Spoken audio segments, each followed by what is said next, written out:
the midst of a huge transformation where our peers, communities, and workplaces are all really melding into one. Welcome to Reimagining Company Culture. My name is Christina Giordano, and I'm a partnerships manager here at AllVoices, and my pronouns are she, her, and hers. Today, I'm very excited to welcome our next guest onto the show, Q Hamirani. He is the global head of people operations at Airbnb. Q, how's your day going? Pretty good, and yours? It's good. It's good. I love that Airbnb background that you have. Our interview today as a proud user. If you could tell us a little bit about yourself, including your pronouns, and also would love to know when you were a kid, how did you answer the question, what do you want to be when you grow up? Yeah, no, thanks. First off, thanks for having me. It's great to be with you today. For everyone listening, my name is Q. My pronouns are he and him. I think a little bit about me at a high level. I just love solving complex problems, and I continuously like to acknowledge what I don't know and learn and develop myself over the years, and that's a evolution through my lifetime. It's not a one and done thing. And in turn, I love helping people be their best by helping them grow and learn in organizations, which is how I landed up in HR. And on your question on, what did you want to be when you grow up? I'm trying to think back because I'm sure as I was growing up, I had different aspirations as well, even when I look back 5 years versus now. But I think at a very young age, my dad and some of my family were into cars. They had kind of automotive shops. So I always I still love cars. It's something that stayed with me, but I always loved working on cars, even at a young age where I didn't know what I was doing, but I could touch machines. And I really wanted to be a race car driver when I was growing up. And I know that was the one thing that stuck with me for a while. Here I am in HR. There's probably some correlation, but wanted to be a race car driver growing up at a very young age, but didn't go down that path. Oh my gosh, I love that. Fast and curious over there, but I'm sure there are some twists in HR as well in the people space. I know you have a lot of experience in the industry, and I want to ask in terms of where you've been, how do you think your personal journey has really led you up into this point to lead the people ops team at specifically Airbnb? Yeah, I think I think to share that a little bit, I'll talk briefly about my personal journey, just at a very high level. I've been really fortunate to have worked in a variety of G&A functions as well as business functions across a variety of industries. So from my time at Deloitte, Big Four consulting firm, living out of a suitcase in an airplane every week for 5 years, to being at in-house Fortune 500 companies like General Electric, Aon, JLL. Working at private equity-backed firms like the Warranty Group that was backed by TPG Capital, hyper growth late-stage firms like Airbnb that I joined 3 years ago, and then my own ground-up startups like GoQuali and Supertech Inc. So a wide variety. If I couple that with an academic perspective based on my theme of like continuously wanting to learn and grow and always trying to figure out new stuff, I went to undergrad for electrical engineering, and that's probably what that solving complex unknown problems has still been with me. So I did electrical engineering. I then did an MBA, and I intentionally focused on global strategy and innovation because, again, I wanted to keep it broad. I've done things like people analytics certifications from Wharton. I'm executive coaching from the Berkeley Haas School, and also things like live sound engineering certifications from the Music School of Chicago. So a variety of things. And the reason I mentioned both the cross-industry experience and the kind of cross-learning experience, if you will, I strongly believe that the multifaceted education and learning experiences that I've been fortunate to have, combined with me personally working and living in over 10 plus countries across Europe, the US, and India, where I originally am from, has really given me kind of an all-round perspective and opened my eyes through my journey of just understanding people, trying to understand people, because it's not always as simple as it looks, and really trying to get into and solving complex problems at a global scale. So I think that's been one of my own personal journeys that I think has really helped me not only understand the business, but help marry up people operations in relation to what our people are trying to do, because at the end of the day, we're trying to enable people to be their best. Absolutely. To enable to be people there, to enable them to be their best. People are very complicated, and have exactly I think it's so important to lead with empathy and to understand the psychology behind decisions, especially in people ops, is really important. And I know you and I were talking beforehand about being in this space. You've been lobbying for a while, whether you're working at Fortune 500 companies, being at Airbnb for 3+ years, for the people team to have a larger seat at the table in operationalizing all these processes, to be inclusive and to be a strategic partner in decision making. How have you seen the industry really kind of change throughout your time working at all these different companies? Yeah, I mean, I think if there was a silver lining to the pandemic, if we look at 2020 and beyond, I think it really accelerated a recent shift in terms of the need and importance of having a strong people ops function. So if I go like to the past decade or two, especially as I was in my journey into people ops, prior to the pandemic, it involved a fairly heavy change management effort to really help the traditional HR organization understand why we need to be operationally and tech savvy, which kind of go hand in hand, to really do a job that understands people better. Because traditionally that was just not, the two were not thought of together. It's not like it was opposed. It just wasn't, they weren't companions, like operations, technology, and helping people. It was one or the other to some extent. So I think it's gone from trying to advocate a lot for it, fight for a seat at the table by building credibility and explaining why we can actually work well in terms of being driving operational excellence, to now I think it's basically, just the landscape has changed, where it feels like now it's people can't get enough of people ops, because I think 2020 was a year where people who had the operational excellence, organizations that had the operational excellence, I do believe truly were able to maneuver and adapt to the world of 2020, which had no playbook on most of the things we were doing. And you had to like be very agile and figure it out and execute very rapidly. So I think the world has changed. I mean, I think even if we look at just job postings today, the amount of jobs in the HR space are insane.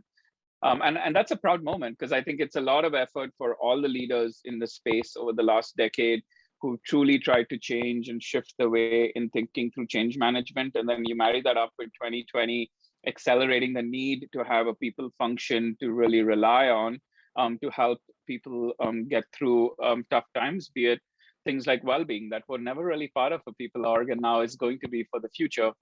And how you execute on any program. So I think it's just changed. It's evolved. It's been a steady change over the decade, and I think 2020 just like put an accelerated it. Using the racetrack analogy, it was like the final lap, almost, and it really like made it through. So yeah, I'm really excited. It's I think a very exciting time to continue to be in the people space, and I'm super excited and pumped for it. Yeah, no, absolutely. I think to your point of people can't get enough of people ops and HR folks. I think in these conversations I've heard a couple of times that people are expecting the folks on the team and leaders to solve anything and everything that comes in 2020 as well. So a very large seat at the table. Yeah. I would say I still think, on the flip side of that, there is still room to continue there's always room to continue to enhance that. So I think, 10 years ago, the push was make sure we have a people leader on the executive team, right? Because traditionally, if you go back, a couple decades ago, HR was a fairly administrative function that typically could have been under COO, CFO, chief legal officer, one of those things. Over the last 2 decades, it's been pretty clear that people leaders need to be on the executive team. I think where the next 10 years or so needs to go to, or hopefully rapidly, in the accelerated momentum we have, is having a board member that is an HR leader as well. So I think there's always room in that, in that mindset of, how do you continuously evolve and grow? But we've definitely, the industry has changed a lot. And I think the momentum is set to continue to build on that collectively. Yeah, I think having that growth mindset is always important, and seeing that you can always make continual progress. It's never a one and done process. I know one of the themes and topics you mentioned is around change management and being agile. And I think examples are really important and helpful for folks who are listening too. Can you walk us through one of the major kind of business changes you made over the past year at Airbnb with the pandemic and how you executed on that? Yeah, so there's a lot of examples last year in a world where we hadn't done a lot of things differently. But one example that comes to mind is for folks listening that may not be familiar with US practices, the example I was going to give is the I-9 process, which is essentially a method of, in the US, validating work authorization for an individual in the company. It's a compliance and regulatory requirement that is needed, and we get audited on it like every company does. Traditionally, pre-pandemic, the I-9 process was fairly manual in the sense where you have tools like Workday that can help store the data and initiate the request for an employee to, for example, show their US passport, if that could be one form of an I-9 verification. But the actual looking at is Q's passport or green card or whatever the right work authorization Q has, validating that Q had it was an in-person task. So one of my teams that manages the compliance efforts would look at every new hire's work authorization, make sure it actually matches up with their ID, and then they would put it into Workday and we would go on. Well, when the offices shut or the world shut, and we could not meet in person, we had to continuously evolve this thought process, and we kind of evolved it with the changing landscape of the regulations in the world. So, if I reflect back when the offices first shut early in the pandemic, early March last year, where things were pretty bad in the US, we went from if you were a new hire and you needed work authorization, you had to find a witness that was over 18, and they had to certify that this is your work authorization, and you would mail it in. We then evolved into, if people did not have a witness, they would come into the office in a very isolated way, unfortunately, but they would do their verification. It then ended up with a couple months, I think, after that, where we could verify via Zoom. So my team would sit with each individual over Zoom. They would pull up their passport. We would make sure it's theirs, and they would send us a digital copy. And now it's evolved into, we are able to send the forms for verification with their laptops a week before. They fill it out. They upload it to our tools. It flows directly via Workday and Box and all these fun tools we have. We make sure we have the right controls. So, and that's today's world. And this is a great example of, even when the world does open up and we have passed through the pandemic, I'm really optimistic that processes like these that were, not really a focus to optimize because they worked, they weren't broken, can continue to operate in this very efficient, streamlined way for the future. So that was just one process that comes to mind, the I-9 US verification process, where it was an in-person process and there was no way around it. And then that evolved with regulations and kind of as the world, as it ended up being, where this was not just a 1 month thing and it was going to continue ongoing. We evolved our tools, processes with that. And at the end of the day, I mean, when we look back on it, because this is a key kind of compliance control, because we've streamlined it in our various tools right now, it's actually, we have less errors because we're able to look at it every step along the way, provide the employee with the information a week before they join so they know what they're coming with. So all around, I think this is a process that was never broken, but there's always room to optimize in anything. So that was one that took us, and we have weekly start classes. So we had to turn this around within a day or two to figure out next Monday's class. We're closed on Wednesday. What are we going to do on Monday? So it was a very agile and creative in some ways, trying to find solutions with while being compliant, which is always a fun thing to balance. Absolutely. There's always room for creativity, and even in compliant things as well. I think that's a really good example too. And what you were saying, it's not necessarily a system that was broken, but it became a little bit inaccessible if it's Yeah. person. And then you didn't just stop at having it via Zoom, you iterated on the process again to make it more fluid and streamlined. And this does implement kind of strategies and changes for the future as well, not just throughout the pandemic. And one of the other kind of questions I had for you was around impacting strategy for the future. I mean, hard decisions had to be made. And do you want to address in May of 2020? I know Brian Chesky sent out the email about layoffs, and the letter outlined some of the ways Airbnb was going to help laid off employees find new job opportunities, which is really important, like the alumni talent directory, Rise Smart, keeping laptops, again, empowering employees, which is great. What did this process teach for the future and looking ahead? Yeah, I mean, I think, it was by far, very, very unfortunate situation to deal with and kind of experience. At the same time, I think it was obviously very, very stressful in terms of how we executed on this. So coming back to, people ops having a critical foundation to do things like this actually came to light when we wanted to do something like what Brian Chesky wrote in his open letter, which was really changing the full. I think we've changed the landscape of layoffs for the future. And a lot of things like we did, like you talked about, one was we let employees keep their laptops, right?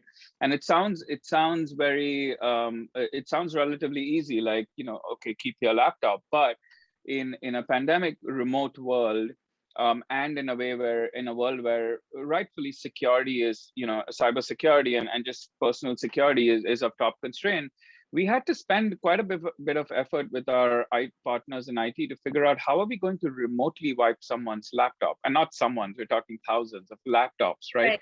So that people can keep it. So there were a lot of things where we continuously said we won't take no for an answer. We've not done this before. That's okay. Let's figure out how to do it. Like Rice Smart is a great service, and it's the norm. It's what people get when, unfortunately, you have to go through these situations. But that was not enough. We said, how do we help people get jobs, not just help them with their resumes? So the talent directory was born from that, right? So there was a lot. Cobras are good for our US listeners, right? Like it's pretty standard to get, roughly 3 months, maybe 6 months at best of Cobra coverage when you go through these situations. But we were in a healthcare pandemic. So our core values were like, we can't leave people hanging when the world is in a tough spot. So we gave a whole year of Cobra healthcare for individuals, which was not traditional. I don't know if companies still do it. Coming back to your question on what did it teach us for the future, I think it taught us two things. One was there are always better ways to do it, and there are always better or different ways to do things.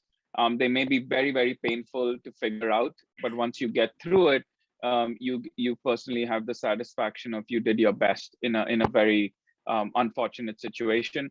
The second one is, I think you touched on it earlier in our conversation, was leading with empathy. So, a lot of what I was able to help with with our people team execute in a manner that, translated to the world as it went really well, because there's a lot behind the scenes, was actually possible because of our leadership, like Brian Chesky and our entire leadership team, on being very transparent and open, and having that not just empathy, but also the level of trust in saying, as you read the letter, it was very transparent on where we are as a business, why are we doing things, and taking accountability on the decision that the leadership had to make, the tough decision. So I think leading with empathy has always been critical, but it again was put to test and came in the spotlight, which in turn enabled folks like myself to actually help execute things. We used tools like Workday, which is a pretty big HRIS tool, in ways it was never meant to work, but we were able to do things for our employees by using technology. So just never taking no and sticking to our core value, leading with empathy is critical, and then leading with our core values on what we believe and how we want to treat people, and keeping that human-centric approach, because these, situations like these, I've been through a few of them, not at this scale, because the world was not in a pandemic before, but they're never easy situations.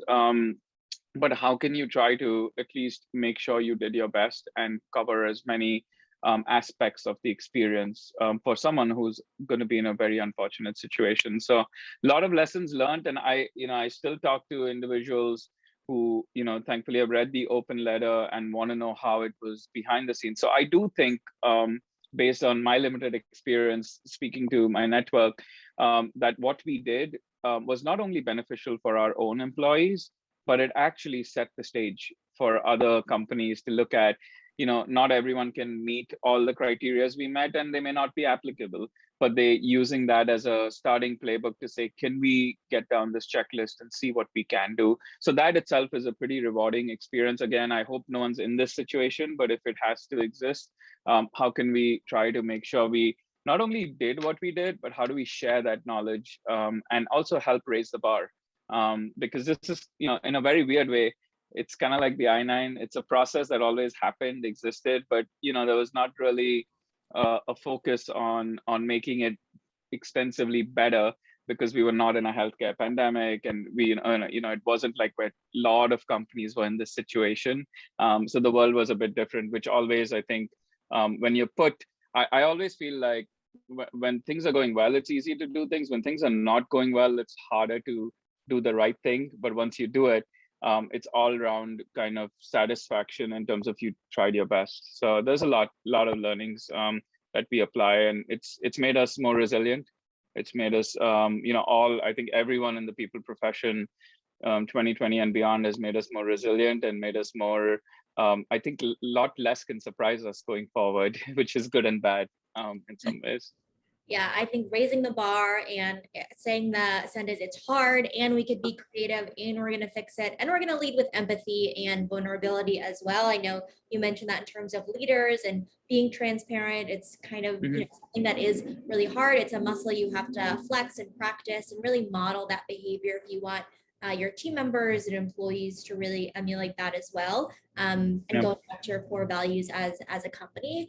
You're in a leadership role. There are a bunch of people managers under you as well, and C-level executives, like you mentioned, Brian, too. How do you really think about measuring and operationalizing effective people leaders when they're responsible for so many different initiatives, and it's kind of an intangible piece of the puzzle in terms of effective leadership? Yeah, I think I kind of go back to the basics, and what I mean by that is simply like having the moments to check in with your team or your leader on, and just giving them the space to really talk about how are they feeling, what is going well, what's not.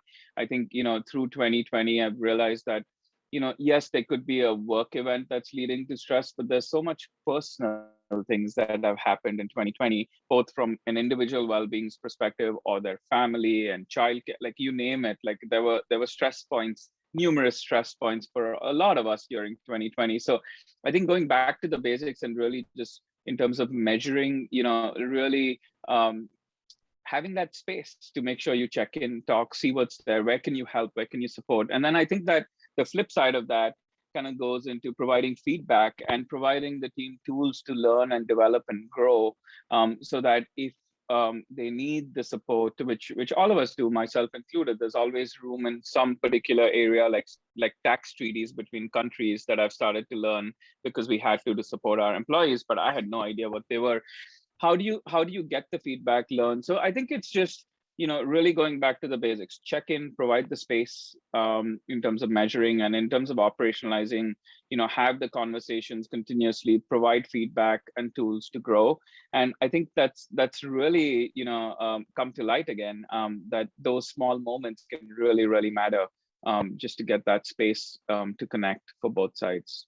Yeah, I think connecting, and again, that two-way communication is so important in terms of giving and receiving feedback as well on business, asking how someone really is. And like you said, those check-in points are really crucial, and you don't know how you're doing unless you ask someone how you're doing, especially exactly.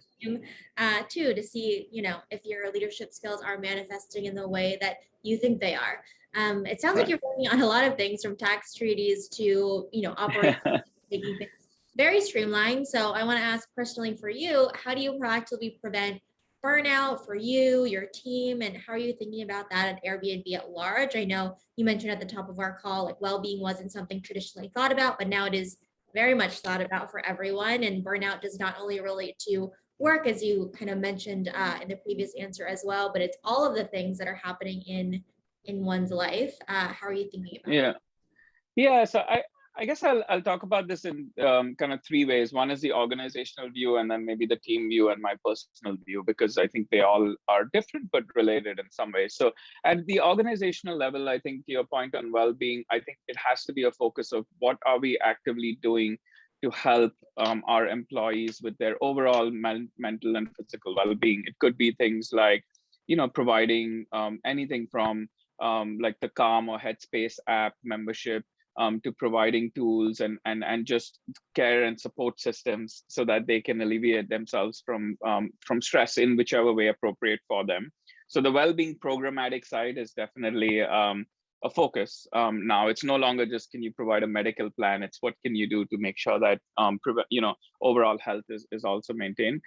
At a team level, I think I think to prevent burnout, there's a couple of things. One is trying to plan to the best we can when we have the opportunity to do it. And there's variety of planning, right? There's large initiatives that we know are coming, like future work and where we want employees to work, that we can plan a bit more thoughtfully. There are initiatives like we talked about, like the global layoffs that were very unfortunate. We had some planning time, but a very short runway because we had to adapt to the business needs.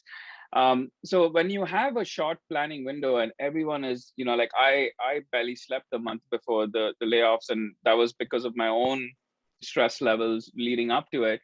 I think it's really important as a leader, and I try to do this as much as I can with my team, on being very humble and recognizing when the initiatives are super hard on us, so that just the aspect of recognizing that with the team, I think has it's not like I think it goes a long way, because it opens up being vulnerable to some extent as well, and recognizing this is hard on me too as a leader. It's not easy for me, right? And then I think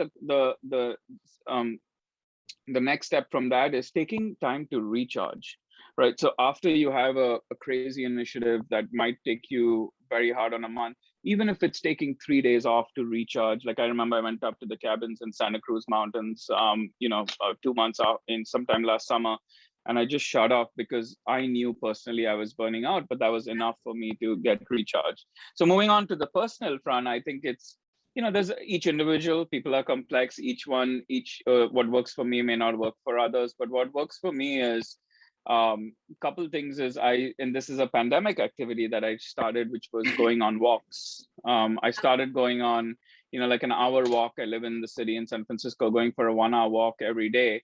And I've consistently kept that through the pandemic, even if it means I'm taking a call while I'm on a walk, to get fresh air and exercise too. So I think for me, that's one mental way that I get to do many recharges on a daily basis, if you will.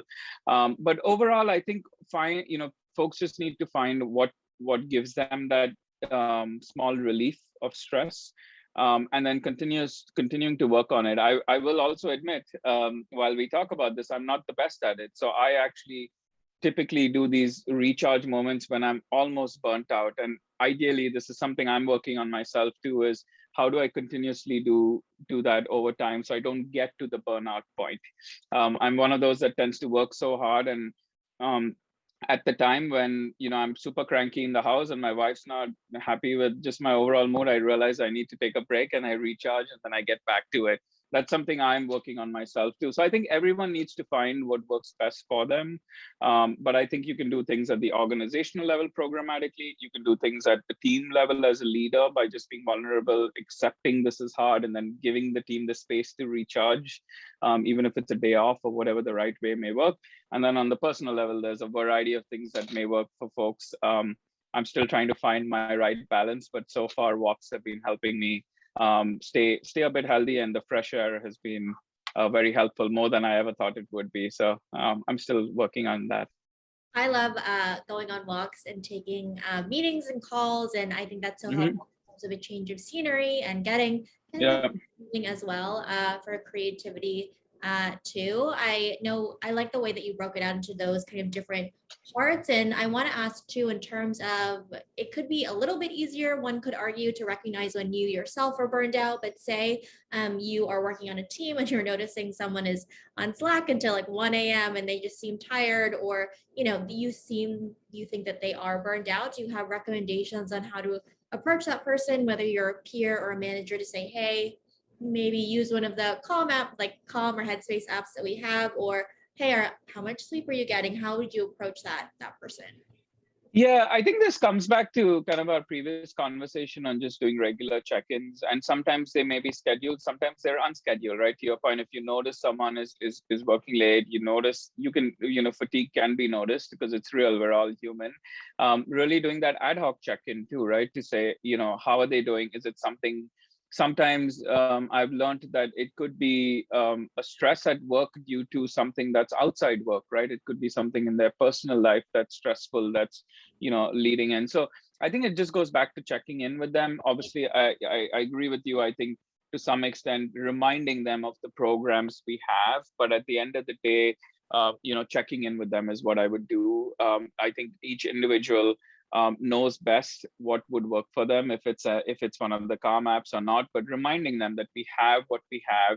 And if none of those seem appropriate and they just need to take half a day off, 1 day off, 1 week off, 2 weeks off, whatever it is, really supporting them through that. Because work will be there and we can plan for others to pick it up. But I've started over the years helping my team and myself, honestly, understand that, if I take a day off to recharge, like work most of the times it can wait a day. And if I don't take that day, it might actually be, even more detrimental to my own personal health and in turn my productivity. So how do you take those pauses?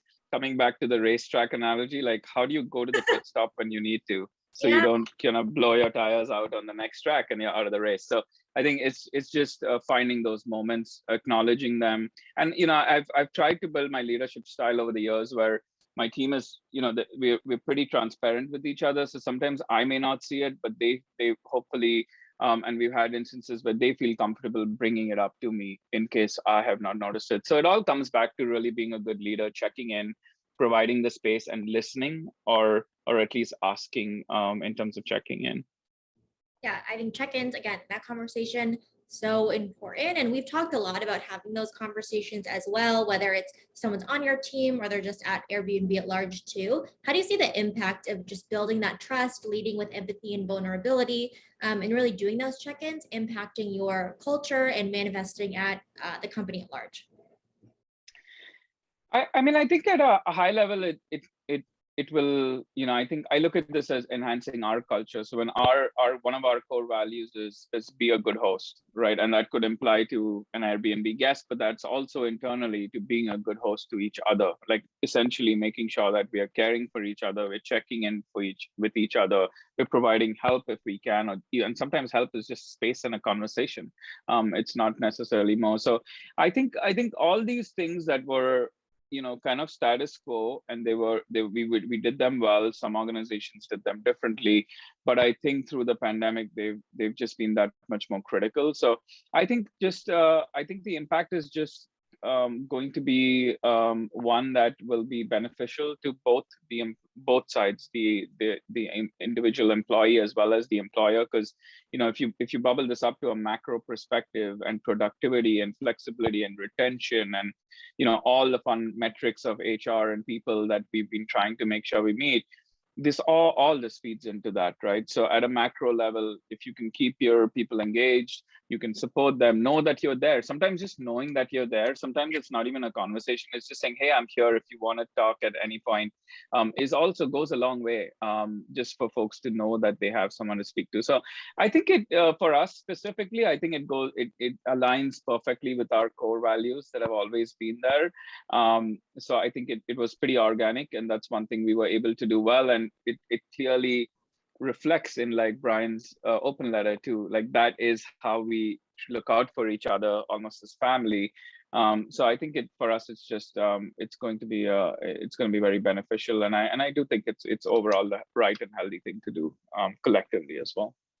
Absolutely. I appreciate that point too, of just not assuming that people know that you are there too, of just saying, hey, as a reminder, like, I'm here to support you, or hey, if you ever need help, let me know. Just leaving out an open-ended question is really important. I do have a couple of questions around your experience in the industry. So not necessarily at Airbnb or companies you worked at, but as we're building these strategies, fixing things that aren't necessarily broken, but improving in the future, we're bound to make mistakes, and that's okay. But what are common mistakes or even myths you've seen folks make in their people strategy, maybe a cautionary tale that you can share with us?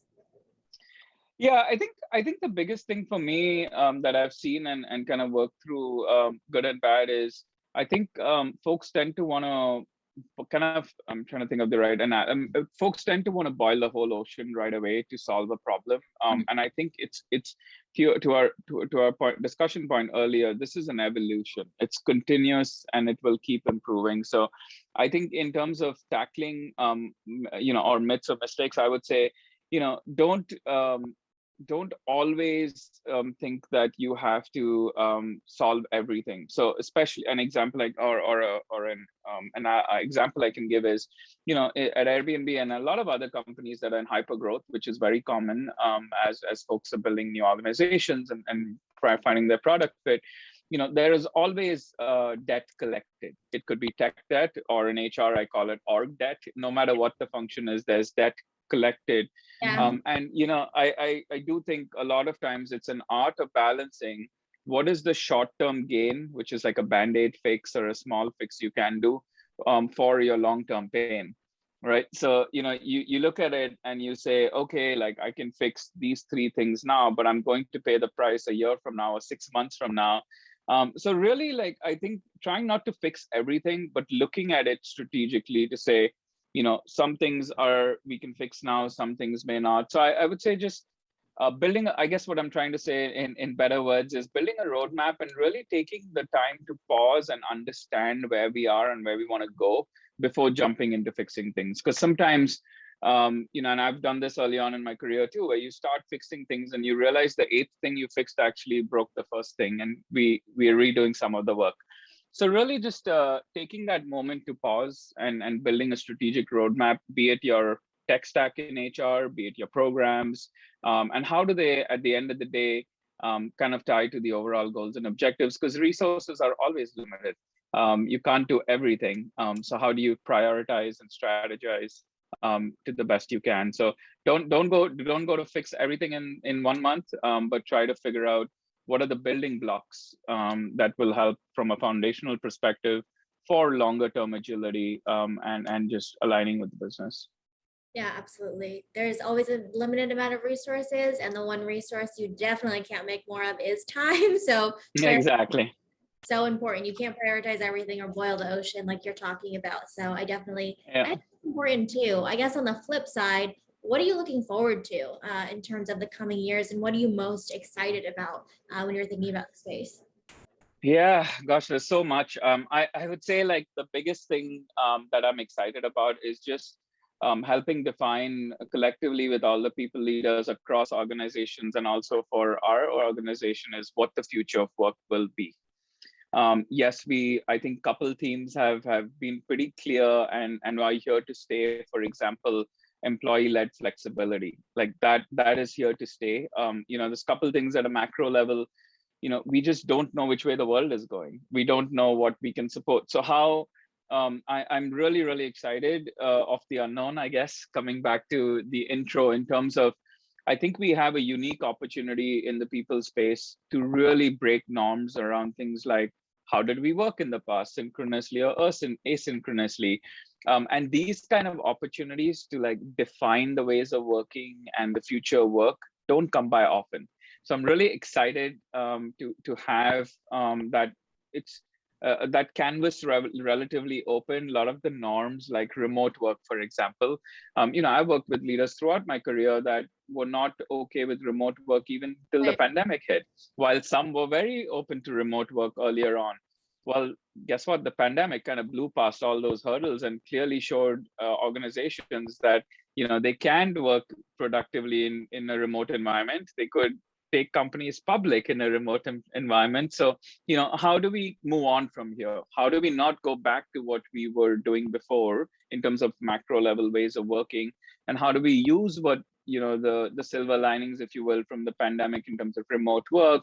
And how do we build on it? There's a couple dimensions when I talk about flexibility, right, as being here to stay from an employee perspective. There's location, right? So work from home is kind of here to stay. To what extent? How do companies embrace it? And then there's also things like, yes, work from home, but what if I want to work from a different country? What if I want to work from a different place? That's where the tax treaties and, because there is a level of obligation employers have from a reporting and payrolls perspective. So how do you balance that out? There's also things like, I do truly think, like, from an employee flexibility standpoint, employees are going to choose how much they want to work. So for example, if Q wants to work 3 days a week because he has a family commitment, let's just say that he had to take care in the pandemic and it made him realize that that is something that he wants to keep as part of his life. How do, things like part-time work play out, which may not have been big pre-pandemic? How do things like role sharing? So I'm a big believer in future work, and I recently joined this company called Role Share as a advising board member, and they're trying to look at, if Q wanted to step away and do 3 days a week, how can we get another senior people leader to work 2 days a week? And then the company now has two senior leaders, diversified thoughts for a full-time role. Because most companies, like, they may need a full-time equivalent, right? They can't afford to have people just half the time because the productivity drops. So there's a lot, in short, in the future work that's unknown. No one's cracked it. If they have cracked it, or they think they've cracked it, I'm fairly positive in the world we live in now, there will be curveballs that will make them, reiterate on what they've done. So I think it's a unique opportunity for us as people leaders to help really define what the future work would be in numerous dimensions on that. So I'm really excited for that. It's an exciting time. There's a lot of uncertainty, but within uncertainty, you have a lot of opportunity for innovation and creativity, and to try things and to change things that weren't always done in the past. I think role sharing is something that I haven't heard a lot about. So I think that is also an interesting way to flip something on its head and really meet people where they are as well, in terms of Exactly. tools and roles. And flexibility has so many opportunities for accessibility too, for caretakers, Exactly. parents, and I think that's so important. I know I asked a couple different questions about your experience, Airbnb strategy, and where you see the nebulous future as well. But is there anything that I didn't ask that you want to share with our listeners, or 1 to 2 key takeaways you want to highlight before we close out our conversation this afternoon? I think the only thing I would say, more from my personal experience, but for anyone listening that maybe is interested in HR or find people to be just a fascinating species like I do, because everyone's so complicated, I would say, if you are interested in HR and you haven't done it, like, go for it. Give it a shot. It's a really fun space. It's even more fun now. And people ops is a great way to actually enter the space of HR, because you're kind of learning all the processes. So my only takeaway is, if anyone's listening and you're on the fence with HR and you're not sure what it is, if you like kind of embracing people and change, try it out. That's how I joined HR accidentally like 10 years ago, and I won't look back. I love that. Do you think that you need to have any experience in HR, people? Is it ever too late to join if somebody's in sales, or they're in a more like technical role, but they're interested in solving these big juicy problems? Can they come in and do it?